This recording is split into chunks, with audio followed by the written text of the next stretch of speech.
Welcome to the Planet of the Apes trilogy recap. Will Rodman, a scientist, experiments on apes to try and create a cure for Alzheimer's for humans like his father Charles, who was diagnosed with the incurable disease. Trying to advance the study and save his father, Will pushes for the successful batch of ALZ with intelligence spurring off the charts. Looking promising, he names one Bright Eyes, as the drug gives a greenish tint to DNA-altered apes. His boss and CEO Stephen Jacobs is pleased with the test and decides to forward them by creating a presentation for investors to fund their adventure into the Alzheimer's cure. However, during this presentation, monkey handler Robert Franklin fails to contain Bright Eyes, causing havoc and fleeing in all of Genesis. They call the emergency and armed security is deployed. As Bright Eyes crashes through the boardroom, the guards are forced to gun him down. There, their idea of the Alzheimer's cure dies with Bright Eyes. Disappointed at the unprofessionalism, he forces Franklin to put down all the other apes, and forces Rodman to drop the cure and move on to the other tests. Rodman tries to stop Franklin, but in turn, he is told the grueling fact that Bright Eyes had a child and was trying to protect it. Succumbed with guilt, he decides to take the baby home. His father, with mild signs of Alzheimer's, plays with the child, naming it Caesar after Julius. After days of playing with Caesar, he is unable to give him up and keeps him as a staple of the family. The rules are that he is only allowed outside with Will, but spotting children playing and their happiness embraced with it, Caesar becomes jealous, confined in the shackles of the attic. He breaks the rule, escaping outside unnoticed. Will was occupied with helping Charles. The ALZ 112 had promising results, and Will stole some to try and cure his father's depressive disorder. Helping Charles with the medication, he begins to remember a piano piece. There they discover that he had escaped. Searching around the neighborhood, they quickly help the scared and timid Caesar out, before he is brutalized more by Douglas Hunsicker, a pilot. With minor injuries to Caesar, they decide best for him to be checked out by veterinarian Caroline, and using sign language taught to him throughout the fine years, Caesar playfully pushes Will to ask Caroline out on a date, and he does. So we jump 5 years into the future. Will reveals his workplace and Caesar's troubled past, where Caesar starts to question being confined in captivity, with minor altercations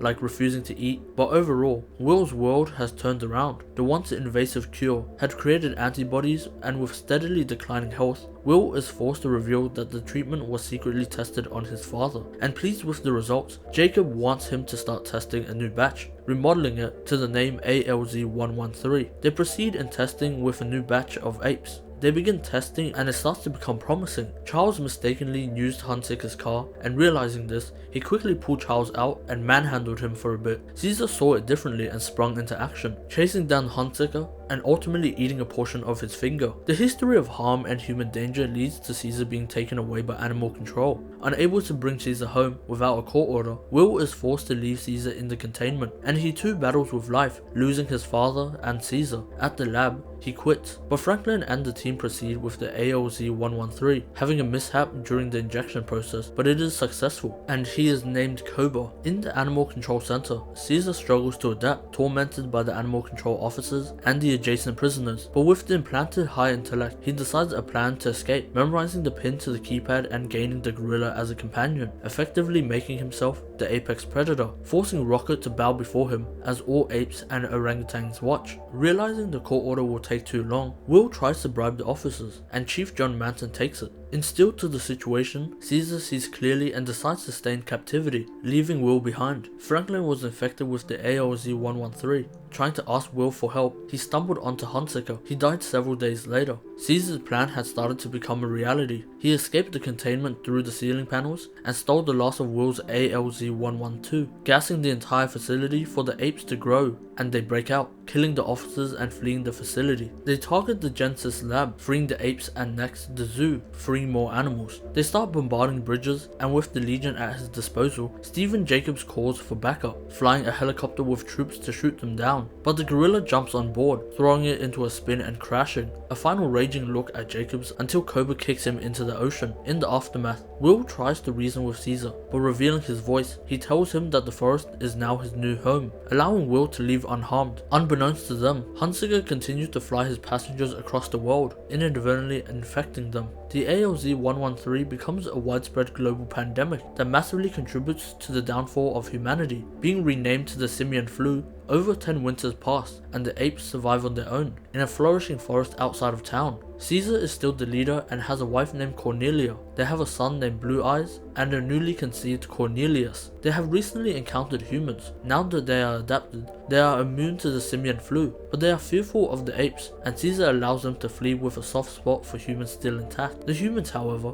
have an encampment set up in the decaying city, with the survivors, namely Malcolm's stepmother Ellie and their son Alexander. Carver and Weiner are scavengers that also work with them. Also, Dreyfus is the leader of the encampment. Running low on fuel and supplies, the team and Alex are forced to return and try to convince the apes to allow them to fix the generator in the dam, allowing electricity to flow throughout the town. Initially hesitant, Caesar agrees, but his one demand is that guns aren't allowed, so they hand over all of them to be destroyed, allowing the humans to work on their generator. In the meantime, Cobra investigates the humans, finding pallets of weapons and playing with people to survive. Realizing that the humans are going to wage war and massacre the apes, he returns to the forest. Caesar had found Carver's shotgun and disposed of it. Angered by the betrayal, he forced the humans to leave, but in a last-ditch effort to save the encampment, Malcolm ventured to his quarters. They were pleading for his mercy and admitted that they could help his sick wife, and in turn, Caesar allows the humans to resume fixing their generator with assistance from the apes. Back from their investigation, Cobra is suspicious of humans and bears to try and kill Alex, but Caesar tussles with him for this, and he once again begs for forgiveness. But over dinner, he plants the idea that humans with guns mean that they will wage war, reminding Blue Eyes to care for his father because his love for humans is his weakness, and he sets his plan into motion, sneaking into town, murdering the humans, and arming himself. In the dead of night, Cobra shoots Caesar and burns down their huts, suggesting that the humans had to have done it as it was a human gun. Maurice quickly guides the team out of there, as Cobra, the new leader, rallies the apes for war, charging down the human encampment where they sacrifice countless lives on either side, until the apes break into the walls and the humans are forced to retreat, fearful of losing their women and children. During this, the team runs into Caesar, reeling from the bullet wound and clinging onto life. They quickly place him in the back of their truck and he points them to a location, his overgrown, decaying childhood home, filled with memories of Will, and their only way to save Caesar is surgically. Against Ellie's wishes, Malcolm ventures back to the dangerous ape-filled city to gather the supplies. At this point, Cobra has commanded the apes to round up the humans and place them behind bars in prison. And similarly, Caesar's most loyal followers are imprisoned on a bus. Whilst gathering the equipment, Malcolm runs into Blue Eyes, but with his humanity he turns a blind eye, and hereby Malcolm reveals that Caesar is still alive, taking him to his safe spot. They rejoice for a moment, and Blue Eyes promises to help Caesar, heading off. Caesar undergoes surgery by Ellie, and Blue Eyes frees all the prisoners that escape into the mist of the night. Several days pass during Caesar's recovery, also reminiscing his childhood and rewatching a recording of Will's teachings until Caesar's most loyal followers arrive, and Malcolm leads them to the underground, up to where Dreyfus hears them, swiftly telling Caesar and the apes to go through the stairs, where they will find Cobra. As he returns to the group acting oblivious, he figures out their monstrous plans to explode the tower and take out all the apes at once, but Malcolm steals their gun and holds them, so Caesar has enough time before the impact. On the surface, Caesar and Cobra start to fight for who will be the apex predator and leader of the group. At that very moment, Dreyfus sacrifices himself to detonate the trigger, causing a massive explosion for the apes above. Caesar and Blue Eyes tries to help the apes up, but spotting an opportunity, he steals a gun and fires at him,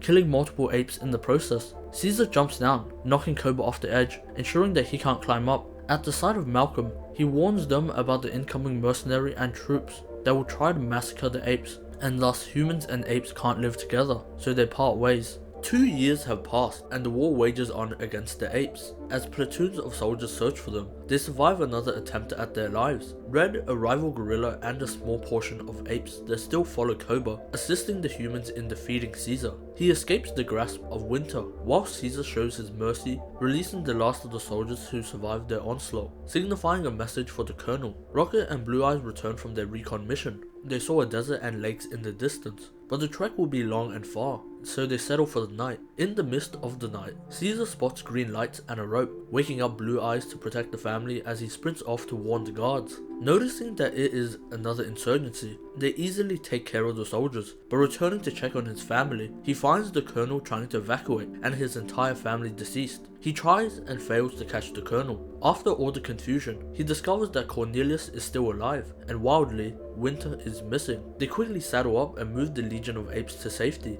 leaving Cornelius with Lake, Blue Eyes' wife. Filled by rage and vengeance, he sets off alone to enact revenge. He is stopped by Rocket, Luca, and Maurice, loyal servants that want to ensure he returns to his family. They come across a mute girl. With Maurice's plea to help her, she too joins the squad. They follow horse trails to the campsite, where they sneak in and catch Defector Winter working for them. He admits that the colonel has already moved to the border, and in trying to shush Winter from alerting the guards, they suffocate him by accident. In the crack of dawn, as the troops move out to the border, they notice bodies of soldiers that are also mute. Losing track of the herd, they head up to a tower for directions, when a hooded figure steals their horse and rides off. They pursue him and arrive at an abandoned building. He gives up, naming himself Bad Ape, a name that the humans gave him. He originated from the zoo and is the sole survivor, offering the mute girl a medal. They name her Nova, and tells of a human zoo that is horrendous at the border. And beyond Caesar's supplication, he ignores any motivation of returning to the zoo. Even so,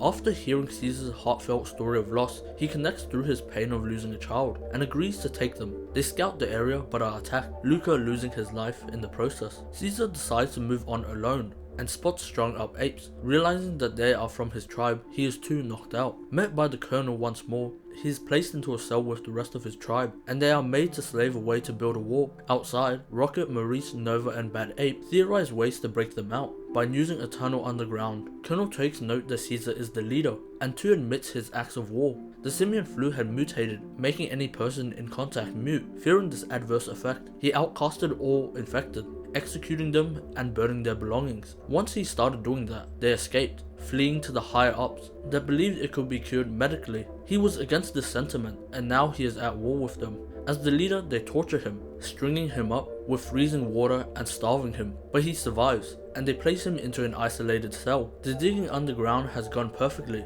until they got close enough, and Nova felt bad for Caesar, giving him a toy and feeding him, and so Rocket was forced to sacrifice himself for Nova to survive. They used this as a plan to communicate and sign the exact location of all the cells, strategically luring a guard inside and stealing his gun and keys. They begin their escape, releasing the children and the apes. As war begins, Caesar stays behind once more. He decides to fulfill his mission and murder the colonel. By entering his quarters, he recognizes that the colonel was infected by the doll, and allows him to commit. Watching the soldiers massacre the apes outside, Caesar steals the grenades and tosses them onto leaking oils, causing a massive explosion and killing all the soldiers inside. As the opposition advances, a giant avalanche falls, and the apes manage to survive by clinging to the trees. Venturing back to their home, Caesar successfully saves all the apes, and Maurice promises to tell his story, as he succumbs to his wounds and dies. This is where the story ends. Make sure to subscribe, and for more stories, watch this.